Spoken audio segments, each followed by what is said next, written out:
Night draped itself across the hills of Canaan, and Abram stepped outside the tent at the call of God.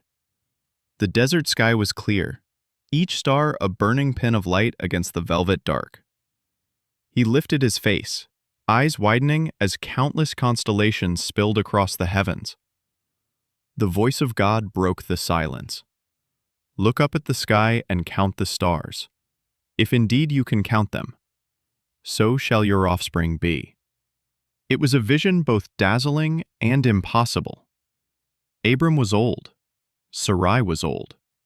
The years of waiting had stretched like endless sands. Each season a reminder that her womb remained empty, her arms remained barren. Promise and reality seemed to mock one another. God had spoken words of abundance, yet their tent echoed with silence. In the ancient world, barrenness was not merely personal sorrow. It was social shame. Children were wealth, inheritance, security. Sons carried on the name. Daughters joined households in alliances. Without children, a family's legacy withered. A woman unable to bear was often branded as cursed, incomplete, a living disappointment. Sarai bore that weight every day. Every passing season deepened her grief. Every celebration of another's child deepened her wound. Imagine her listening as Abram recounted God's words, his eyes still shining with starlight. Countless descendants, a covenant sealed in the heavens. How did those words strike her heart? Perhaps like salt in a wound, perhaps like hope rising against reason. Faith and bitterness warred inside her. She believed in God's promise, but her body betrayed her. The waiting had eroded her patience until only desperation remained. In those times, when human hearts could no longer bear the weight of divine delay, people often turned to custom, and the custom of that age offered a dangerous solution. Mesopotamian law, like that found in the Code of Hammurabi, permitted a barren wife to give her servant to her husband, that through the servant a child might be born as the wife's heir. It was legal, it was practiced, and it was cruel. For the servant had no voice, no choice. Her body became a vessel for another's dream. And so Sarai made her decision. One night, with the bitterness of waiting pressing heavily on her soul, she turned to Abram and spoke words that would alter history.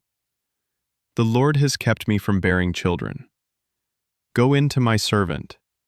Perhaps I can build a family through her." It was not phrased as suggestion, not offered as plea. It was command.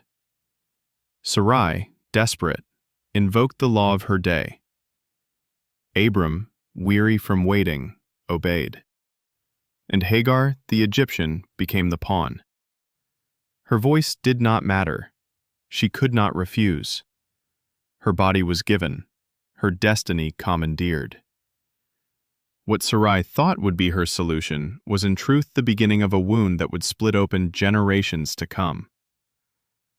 That night, as Abram remembered the stars, perhaps he comforted himself that this was the way to fulfill the promise.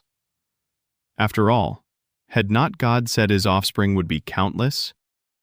What did it matter through whom the heir came? But the human attempt to force God's timeline rarely brings peace. What Abram and Sarai sought as resolution would instead birth rivalry, jealousy, and exile. And yet beneath it all, the stars still burned. They had shone long before Abram was born, and they would burn long after. They testified not to human schemes, but to divine faithfulness. Though Abram and Sarai doubted, though they reached for their own solutions, God's covenant would stand. The heavens do not bend to human desperation. They remind us of promises too vast for our own hands to hold. Hagar, silent in all this, had no say in being drawn into their struggle. Yet unknowingly, she was stepping into the center of a story greater than all of them. The servant no one noticed would soon be noticed by the God who sees. The one forced into silence would be the first to give God a new name. But for now, the stars burned above and the promise hung heavy. Sarai's decision had been made. The dangerous solution was set into motion, and the desert winds whispered that the cost would soon follow. The decision had been spoken aloud, and once words like these leave a mouth, they can never be recalled. Sarai's command echoed in the tent like an edict sealed in stone. Hagar was to be given to Abram. In that moment, a plan formed not out of faith, but out of desperation. Sarai longed for a child, and in her desperation, she reached for the customs of her time. It was not unusual. In ancient Mesopotamian law, a barren wife could legally provide her servant to her husband, and the child born would be reckoned as her own. This was written in the codes, practiced in households, and accepted in society. Sarai was not defying the culture. She was following it. But to do so, she had to silence her own heart and ignore the silent scream of the servant caught in the middle. For Hagar, there was no voice, no refusal. She was a servant, and servants did not choose. She was ordered into the arms of Abram, her body transformed into a vessel for a promise not her own. What Sarai believed was a clever solution was in truth a deep injustice. In one decision, Hagar's identity was reduced even further. She was no longer simply the Egyptian servant. Now she was to be the surrogate, the body that would carry what Sarai could not. But was Abram's silence any better? He accepted, not questioning, not resisting.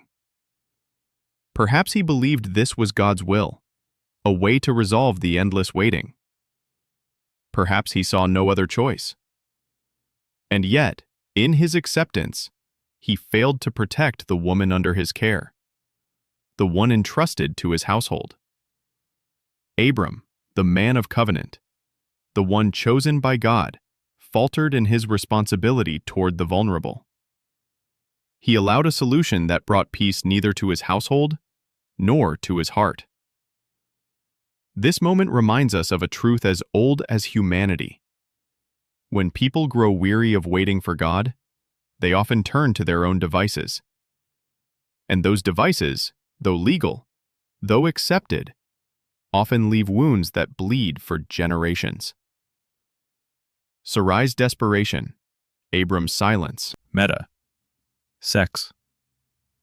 Hagar's world changed in a single command.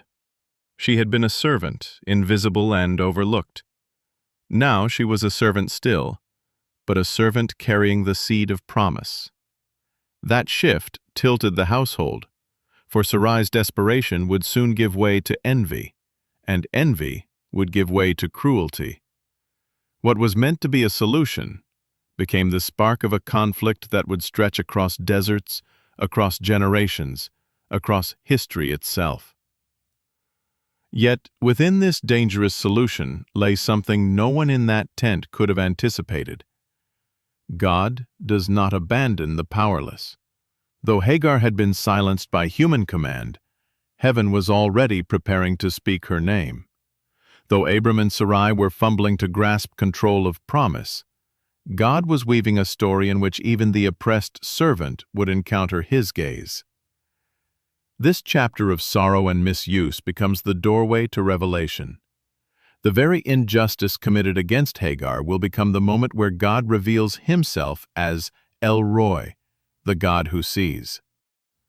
But the household does not know this yet, for now all they see is a solution, a dangerous one.